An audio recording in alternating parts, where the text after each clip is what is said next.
Hey guys, Dr. Justin Marcagiani here. Today we're going to be talking about the best ways to naturally reduce blood clots and improve your blood thinning capacity. It's going to help your cardiovascular system. It's going to help your body's overall inflammation levels. I'm excited to dive into this topic. Before we do, please smash that like button. Really helps the search algorithm. Love to see your comments down below, guys, on the topic. All right, so let's dive in. When we have more clots in the body, more clots in the vascular system, the question becomes why. Usually there's going to be inflammation. And we're going to be talking about some of the ways that we can improve blood thinning. Now, at the same time, to improve blood thinning, you have to also reduce inflammation. So we'll hit it from all sides of the equation here. Now, a couple things that you can do to assess and to test if you have increased risk for clots or increased risk for your blood being more viscous and thicker. A couple of lab tests that we can do out of the gate. So we can run a fibrinogen test. Fibrinogen is the building block to fibrin, which actually makes clots. So if you see lots of fibrinogen, usually that reference it's going to be usually around 200 to 400. If you're in the upper 300s to 400-ish range, you're at a higher risk of clotting. So fibrinogen is a good, just cursory overview. If you're overweight, if you have high blood pressure, that's just a good, just general look in the mirror kind of sign that you have risk. If your belly sticks out more than your shoulder, so to speak, right? The guy should have that kind of V taper. If that starts to look more like a U or out like that, like a reverse V, then you probably have some blood thinning issues out of the gate. You're probably more risk for clotting. Fibrinogen's a good one. CRP, HSCRP is better because it can run under 3. CRP is a good inflammation marker, but usually it goes 3 and higher. HSCRP will go lower. Want to be below 1 ideally. That's a good kind of way to look at it. SED rate or ESR, erythrocyte sedimentation rate, it's another clotting or inflammation marker, I should say. The more inflamed we are, the more likely platelets are to aggregate and stick together in clots. And so that's a big sign there. So inflammation, CRP, I would say below 1's ideal. Above 1 starts to increase your risk. Again, if you're 1.3, 1.2, not a big deal. Look at everything as a whole. Homocysteine is another good one because homocysteine is a good inflammatory vasculature marker. Homocysteine goes high when you have inadequate levels of B vitamins, especially folate, methylated B12, B6. So these are important things to look at as well. And usually if you're eating a processed food diet, you're going to have those things in there. High levels of insulin. So if you're fasting insulin's above 10, if you have a functional glucose tolerance that's dysfunctional, meaning your fasting coming into a meal should be below 100. Within that first hour, you should be 140 to 120 or below. Within hour 2, you should be below 120 to 100. Hour 3, definitely back into that below 100 range. If your blood sugar stays up higher and or longer, it means you're making more insulin and there's insulin resistance because your cells are not pulling that glucose in to the liver, into the muscles, or burning it. It's hanging out in the bloodstream too long, which means your cells are starting to get numb, receptor site-wise, to insulin. So I like fasting insulin. I like homocysteine. I like fibrinogen. I like CRP. These are all really good markers. I would say other markers that you can look at would be like a prothrombin time or an INR test. These are good tests that will look at clotting as well. And a D-dimer. D-dimer is another good test as well to look at clotting. So these are good things to kind of use to assess, hey, where's my risk at right now? So then you can start to incorporate more of these things. So I'm going to dive in and kind of pull out my little short list of things that you can do. Again, if you already are on blood thinning compounds that are like medication based, right? Blood thinning medication things, whether it's Coumadin or warfarin or some of the new pharmaceutical ones. I think it's Plavix is one of the newer ones that's been out for a while. Be careful. Talk to your doctor about this stuff first before you jump on it because you could make your blood too thin.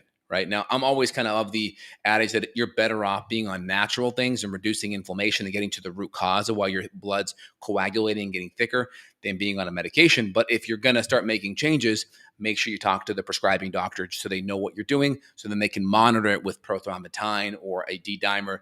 So as you start to reduce your medication, you can incorporate healthy lifestyle and they can make sure your clotting is not going too low, where if you're at risk for, let's say, a simple cut bleeding out because you're not clotting well. So you got to just make sure you're being responsible. Let the prescribing doctor know that, hey, I'm trying to get healthier. I'm trying to do things outside of just take a medication. Please monitor me. And if I get healthier, let's adjust that medication downwards. So we'll be responsible about it. All right, so I'm going to put on screen here in just a second my little list here, and we'll kind of dive in and talk about what our options are, guys. All right, very good. And again, if you want to dive in deeper, if you have more questions or you want to dive in deeper to look at your own situation to get healthier and really take these functional medicine principles to the next level, there'll be coordinates down below where you can reach out to my team to schedule a functional medicine support consult with me worldwide. All right, guys, I'll try to get this up here on screen and we'll dial in. And if you guys like this new formatting of me putting notes on screen, I used to have a dry erase board here years ago. I may go back to that really soon, but I'm just trying to put some other engagement up here so you guys can follow along, because I know it's kind of complicated and it's nice to have some notes up so it's easier to follow. All right. Let's see here. All right. Perfect. Let me know when you guys can see that. And we'll have it up on screen in just one sec. Okay, here we go. So the best natural way to reduce blood clots and make your blood thinner. That's the first thing we're going to be talking about. That's the overall topic. So again, this is like common sense, but stay hydrated. 70, 80% of all the fluid in your body is going to come just from water. We need good water, right? The thicker your blood is, you'll see high levels of red blood cells. You'll see, higher protein levels in your blood. You're going to see higher iron levels in your blood, right? Just having enough water, good hydration, good electrolytes, sodium, chloride, potassium, magnesium, good electrolytes, good hydration, clean filtered water is going to be key. Just maintaining hydration will do wonders for allowing your blood to flow. Again, people are consuming sodas. Guess what? They're going to have a diuretic effect.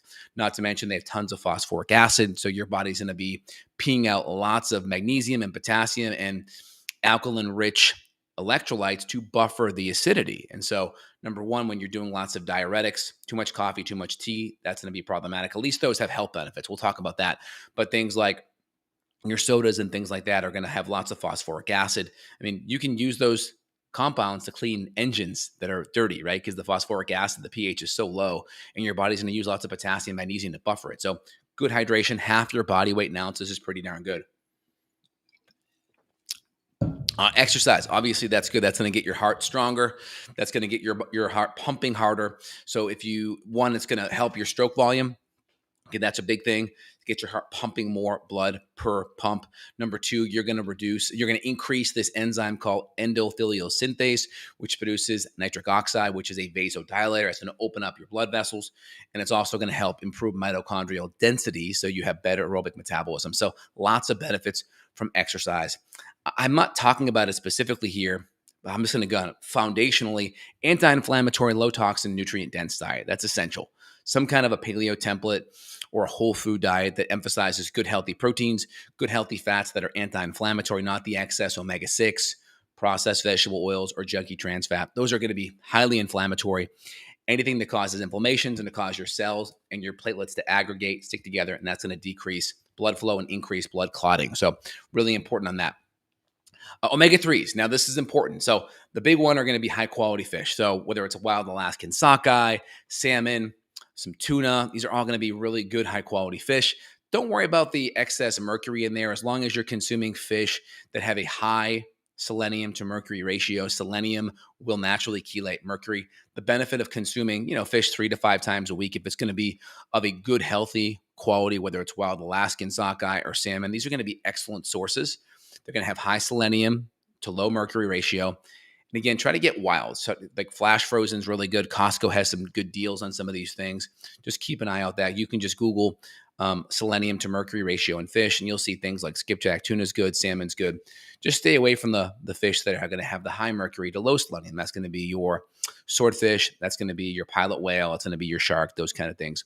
And you'll be in pretty good shape. But omega-3s from cod liver oil, which has lots of good vitamin A and vitamin K2, excellent sources to help your blood stay nice and thin. Consuming fish is going to be ideal. If not, supplementally, in my line, we use Omega Supreme, about 2 grams a day. You can go up to 4 as well, 4 to 6 if you need that extra bit of clotting as well. Garlic is awesome. A lot of times we'll use garlic or allicin in a lot of killing protocols because it's wonderful for knocking down bacteria and bugs. I love it for that, but it has really good compounds in there. They're going to help decrease those platelets from aggregating and sticking together. So allicin is wonderful at that. Very antimicrobial, has benefits of lowering cholesterol as well. Not that we need to lower cholesterol. That's kind of a misnomer. You're all about lowering the inflammation that may drive cholesterol out of balance, or lowering the particle size of cholesterol that comes from processed foods, processed omega-6, processed vegetable oils, trans fats. Those are the things we want to reduce the cholesterol with. And that's usually going to be your particle size B cholesterol. So if we run a particle size test, we'll be able to see if you have A or B. And if you have high cholesterol and it's particle size B, then we definitely want to work on reducing that. But typically statins aren't going to change the particle size. You have to make diet changes to reduce that. Next, ginger. Love ginger. Any of my patients listening know that I use ginger tea a lot in my die-off reaction kind of protocols because ginger has amazing anti-inflammatory benefits. It has amazing motility benefits. It helps with the gut lining, especially with Manuka tea. It really works and helps that gut lining that may have some atrophic gastritis or some generalized gut inflammation. Really works great at that. Natural blood thinning effects as well. Again, ginger has all kinds of compounds in there, gingerol and other anticoagulant properties that are going to prevent clots and help thin things out. So love that as well. Green tea, right? Green tea has a compound in there called epigallocatechins, EGCGs, that work amazing to help reduce coagulation, decrease clotting. Again, they're going to have all kinds of wonderful benefits. Guys use topical green tea in the hair to reduce DHT as well and help with hair blood flow. So that works great too. So green tea is another excellent compound there as well. Vitamin E is great. It's going to have natural blood thinning effects. It's going to have vasodilating effects. That means opening up the blood vessels. Again, amazing benefits there. Again, from a food standpoint, high fructose corn syrup is going to decrease endothelial synthase, thus cause more constriction. So lots of high fructose corn syrup will be a problem. Again, nutrient-dense foods. Vitamin E is going to be amazing for that. Nuts, seeds, spinach, broccoli, grass-fed meats, high-quality fish. These are going to be foods that are very high in vitamin E. And again, cod liver oil is great because usually you want to get vitamin A, D, E, and K together. So good, high-quality, fat-soluble vitamins together are going to work amazingly. Now, systemic enzymes. These are special kinds of enzymes that we take away from food. We are not taking these for digestive purposes, right? These are things we're actually taking on an empty stomach, typically 45 minutes to an hour away from foods. The goal is to get them to pass our tummy, go into our bloodstream so they can break up clots, so they can reduce inflammation. If there's inflammation in there, inflammation compounds like interleukins and cytokines and inflammatory compounds, it'll help break some of these things down, which is amazing. And we can find people that have maybe clots or risk of cardiovascular incidences. Maybe they have an echocardiogram issue. They have some high calcium plaque testing. We may come in there with high levels of systemic enzymes. Again, work with your cardiologist, work with your doctor, your conventional MD on this. Again, they're usually going to just prescribe a statin, maybe a blood pressure medication. Maybe they'll go do a blood thinner, but we want to actually see if we can break down some of these plaques. And again, it's not a perfect process. You can't just take these enzymes and live a crappy diet, crappy lifestyle and expect improvements. But there's been some data showing that it helps with clotting, breaks down the clots. It's going to have natural process of how it works. It's going to reduce inflammation because it's going to hit these cytokines. It's going to hit these interleukins and reduce them. Now, if we can hit it holistically where you're making healthy diet and lifestyle changes, so that reduces it. And then we also use these compounds to break it down even more and then also hit the clots. And so my favorite enzymes are going to be serrapeptase, whether it's from the silkworm, nattokinase. We can throw lumbrokinase in there. Bromelain. These are amazing enzymes. I'll put some links down below for the ones that I personally use to really help improve blood flow, make the blood slipperier, thinner, and also add more elastase to the collagen, right? So you have collagen, connective tissue, and you have elastin. And bringing that elastase enzyme up in the skin will allow skin to heal better with less scar tissue too. So we'll use systemic enzymes to help improve scar tissue. Now, you have to imagine it's possible to have scar tissue potentially in your vasculature, right? If you're creating lots of inflammation and you have endothelial fissures in there, it's possible, right? And so if you can help break down that tissue, break down that scar tissue in the vasculature, right? And add more elastase around it, that may help improve the integrity of those blood vessels. Also, if you consume vitamin E, and then you also consume high quality collagen peptides, that gives greater chance to have better integrity of the vasculature itself. Most people do not get good connective tissue amino acids in their body. We're not consuming bone broths and getting the skin of a lot of the meats. So we're missing a lot of these good building blocks. The glycine, the hydroxyproline, the proline, these are important building blocks. Getting good collagen peptides is amazing. I'll put a link down below to the one that I personally use. Next, I love NAC. NAC works amazing. It has natural antiviral qualities to it. So if you're sick or you're ill, you can reduce your viral load significantly with NAC. So I love that one here. Let me see if I can pull that down a little bit more for you guys. Okay, hold on. I'm going to pull this up just a little bit so you guys can see it. I'm going to put this above here. Yeah, here you guys go. So NAC, right, works amazing, right? It's a powerful antioxidant, building block. NAC is a precursor to glutathione. Glutathione is your major endogenous antioxidant, right? Your body needs NAC to make glutathione. So we talked about earlier with collagen. Guess what? The major amino acid in collagen is glycine. And glycine is an important building block for glutathione. But even more important is NAC or cysteine. Cysteine is natural. They've added an N-acetyl group to it that just increases the absorption of it. And that's going to increase your glutathione levels, which is a natural antioxidant. It's endogenous. Your body makes it. So NAC won't be the antioxidant, but it will give you the building block for it. Now, NAC also has other great benefits of reducing viral load. It's a powerful antioxidant overall. It's going to reduce mucus thinning. So if you have any breathing issues or lung issues or allergies or cold issues or potential lung tightness, it can really help break down a lot of that mucus. They've used it with cystic fibrosis patients for many years in a nebulizer to break up mucus to help their lungs function better. They use it in the ER since the 1970s with patients that have overdosed on Tylenol. They can go into liver failure. Tylenol wipes out glutathione. They'll put IV NAC in, and that will bring people back from liver failure that have OD'd on Tylenol. So that's really important. And if you ever give your kid Tylenol, one, I'm not a huge fan of Tylenol for that purpose, but if you give your kids Tylenol because of pain kind of methods or because you have pain issues. Again, Tylenol is a central nervous system suppressant. It doesn't decrease inflammation, but it will decrease fever and decrease the sensation of pain. Give an NAC along with it. And so I typically recommend 2 grams of NAC a day for adults. You can go around 500 to 800 or so for kiddos. If you do too much NAC, you'll have dry eyes, dry mucous membranes, those type of situations. So NAC usually between 1 gram to 2 gram for adults is great. A lot of studies on it being helpful for breathing and hair loss is usually around 1,800 milligrams.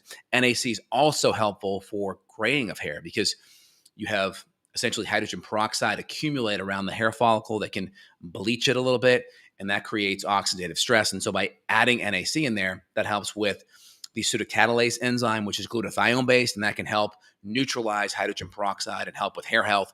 It also has natural blood thinning effects. It's shown to be as effective as Rogaine or minoxidil for helping to stimulate hair growth. And so I like NAC for its all kinds of benefits. And guess what? It helps thin out the blood. It breaks down clots. It reduces clumping of platelets. So lots and lots of good benefits there, guys. Amazing benefits there. So I hope you guys enjoyed today's little video. We'll turn it into a podcast. I think we went pretty deep on this here. Just to kind of look at it from a framework, the first thing I always recommend is simple stuff. Like what's foundational? Foundational stuff out of the gate is going to be good hydration, good water consumption, good, clean, filtered water, ideally reverse osmosis water if you're doing it from home or some kind of a gravity system that's going to filter all the junk out. Number one, add some good electrolytes back in. That's amazing because your body needs good sodium and chloride, maybe some added potassium, magnesium. Some of that may be taken supplementally. You may add some into your water. So just keep an eye on some of that stuff out of the gates. Next thing after that is a good anti-inflammatory, nutrient-dense diet. That's going to be essential. We got to get the insulin levels down. We got to get the nutrient density up. If your diet is really good and really anti-inflammatory, guess what? You're going to naturally get some vitamin E in there. You're going to naturally get things like vitamin D. You're going to naturally get cysteine and glutathione building blocks and all those really important nutrients that are going to be helpful for reducing inflammation. So I love, love, love that out of the gates. And so then outside of that, then you can look at working with your functional medicine doctor and doing some of the testing we talked about, right? We talked about C-reactive protein, HSCRP. We talked about fibrinogen. We talked about D-dimer or prothrombin time test. We talked about SED rate, ESR. We talked about, I mentioned D-dimer already, homocysteine, right? Talked about a fasting insulin test. These are all good tests to see where your inflammation's at, how you're doing with a lot of the compounds that can drive vasculature problems, right? So very important for you guys out of the gate. I want you thinking about this holistically so you have a good perspective on what's happening. It's really important that you look at things holistically so you understand what's happening. And again, if you have issues out of the gate, work with your conventional medical doctor. Just tell them, say, hey, here's the deal. I'm on these medications. I'm going to start getting healthier. And I know as I get healthier, my blood pressure may go down. My heart may get stronger. I may feel better. And I don't want these medications to overly thin out my blood or overly reduce my blood pressure.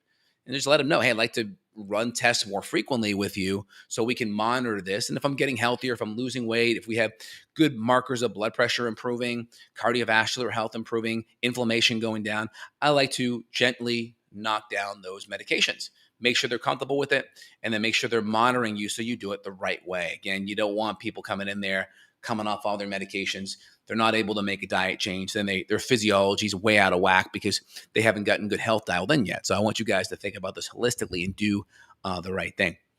All right, guys, hope you enjoyed today's podcast. If you have questions, feel free to chime in. We'll be able to answer those for you and make sure you feel good about the topic and you guys feel empowered as well. Let me know what you guys think. And then again, we'll put down links below. So if you guys want to reach out, you'll have access to all of that down below. Awesome, guys. All right. Well, wonderful chatting with you guys today here. Links below. And then links below to access myself and my staff, my team. All right, guys. Have an awesome day. Take care, y'all.